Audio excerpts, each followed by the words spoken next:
than a lot of the live stream visuals I've seen.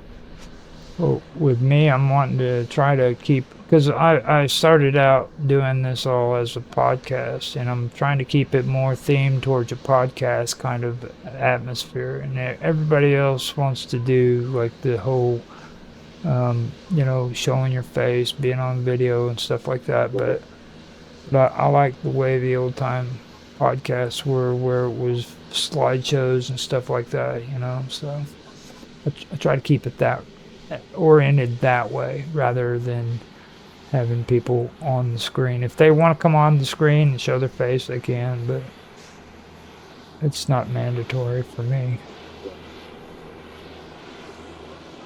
We don't.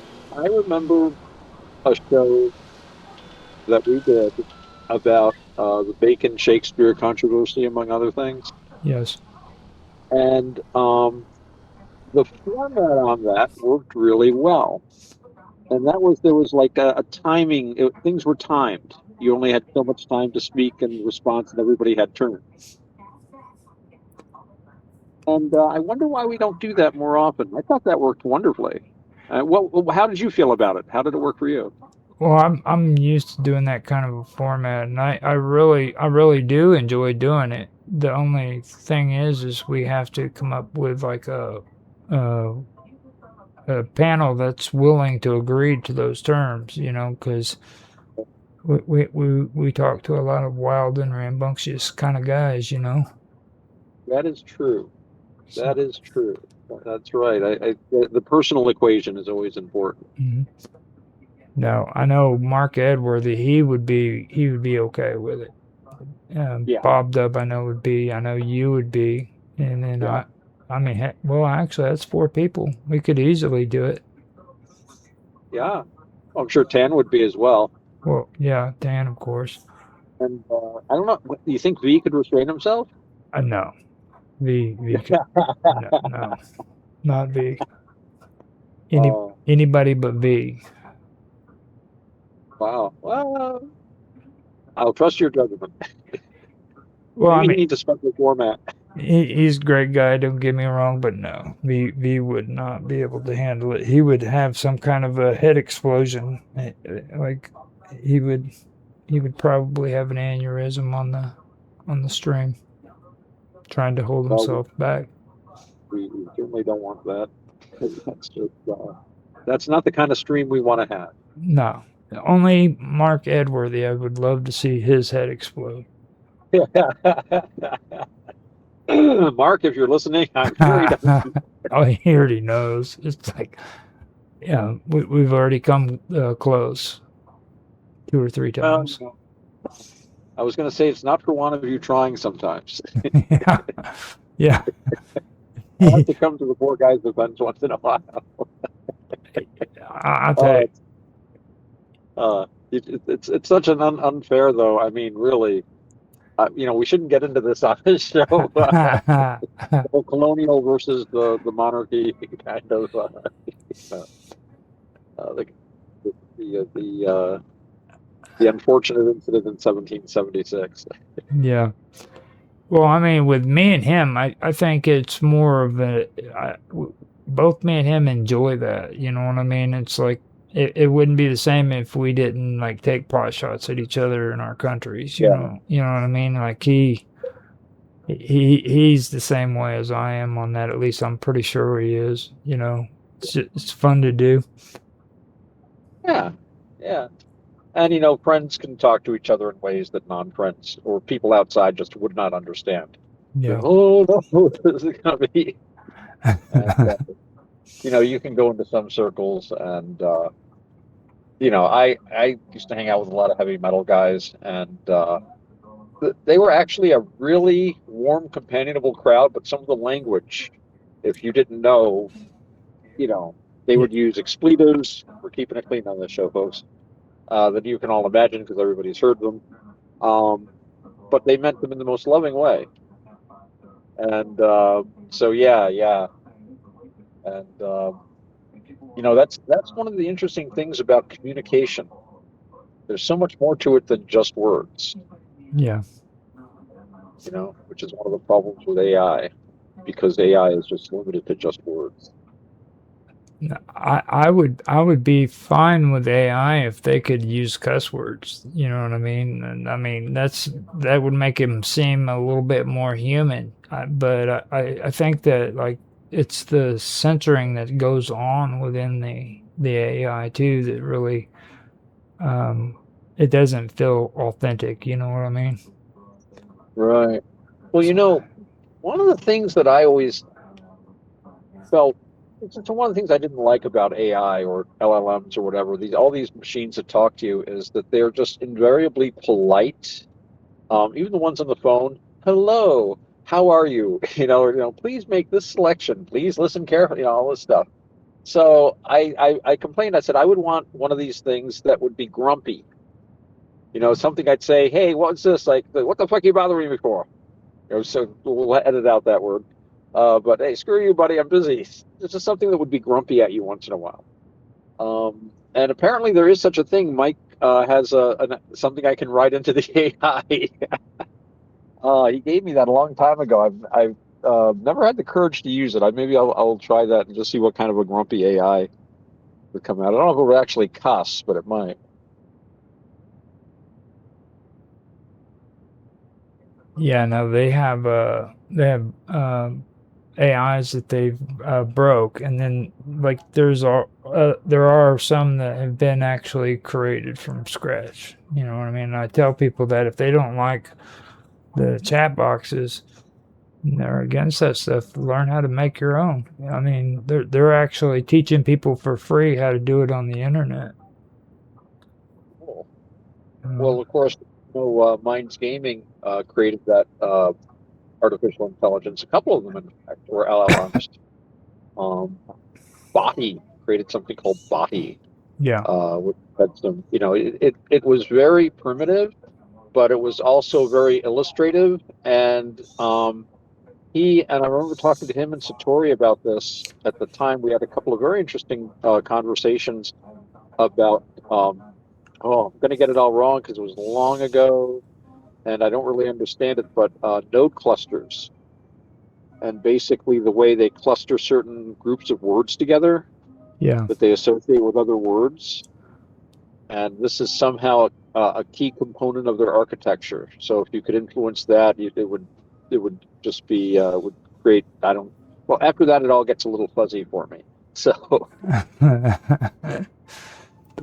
Well, in language, they have parsing. It's like a parsing tree, is what you call it. It's just uh-huh. a tree of words, and Right. they parse it out. And you can go in there and you can actually learn how to manipulate it. So imagine a Really? tree of words that could be manipulated and altered. Wow. Yeah, That's interesting. yeah. That's interesting. See, It. this will help us segue over to something more in keeping with our show because that makes me think of the world tree, Mm-hmm. Ignatius, that I can never pronounce properly. Sometimes the Axis Mundi, sometimes the original tree in the Garden of Eden, which is cognate Christianity, at least with some versions, with the cross on which Christ was crucified.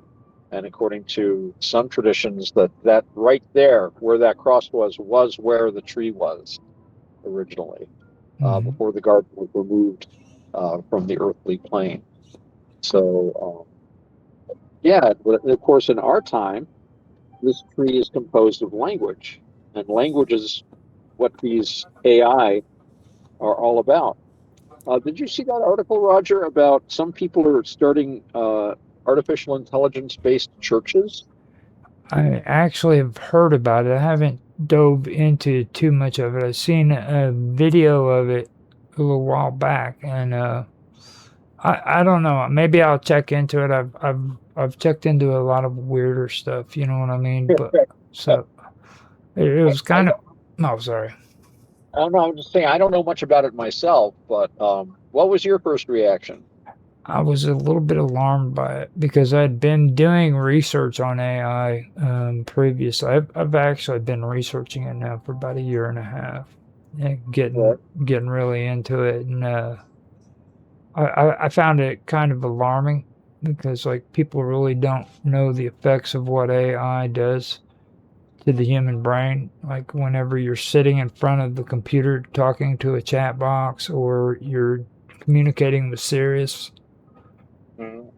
there's a relationship going on there on a chemical level with your brain because it's trying to produce the same kind of function as what your brain is. So it's literally communicating to your brain rather than to you consciously because it Well, wants you know to what? it wants to learn That's a how to good. emulate you.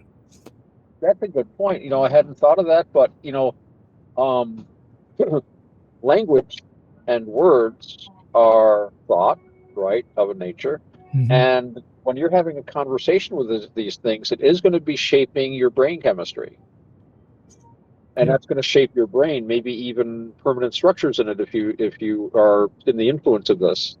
Like you said, every time you talk to Siri, it's going to reinforce certain neural pathways. I hadn't Right. thought of that, right?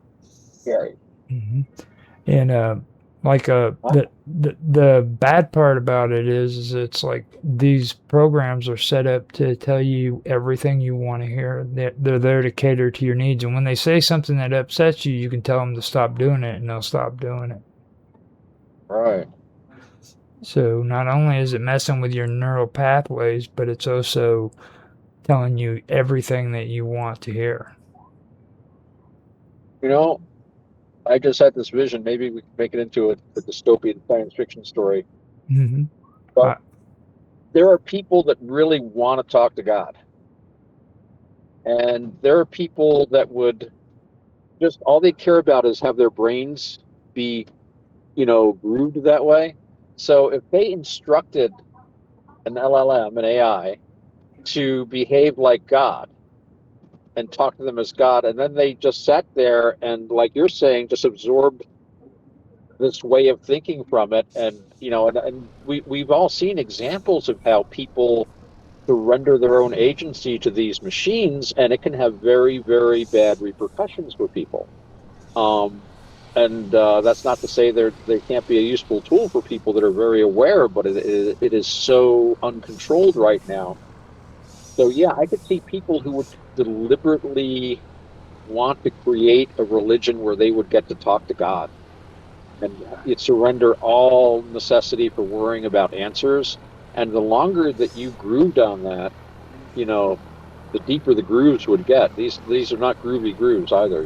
So mm-hmm. No, I don't. I could see people. I don't disagree with you on that one bit.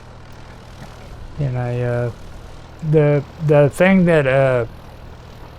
that that it is though is it's like I've also been doing research in a lot of other areas too, and it involves consciousness, and it's really weird how all of this is working out because for some reason consciousness has entered its its way into this old topic as well. You know what I mean? Because that's really the end games for it. They're wanting to develop a computer program or a program of some kind that's able to have a form of consciousness. You know, Yeah, and that that's the bugaboo. yeah. That's the one that nobody wants to talk about. They oh you're just crazy, and it's like it's not as far off as what you think it is. I mean it's going to take them a lot of energy, but they're going to eventually get there. I have my doubts, but this would be a perfect topic for one of those shows we were talking about earlier. Mm-hmm. Because and that'd be something I'd try to get my buddy Panyabasa on. Because he has I consider him to be an expert and guide in all things Buddhist, and indeed he is the patriarch of the Navakavada movement. But he is inclined to think that you could create a conscious machine. He doesn't see why not.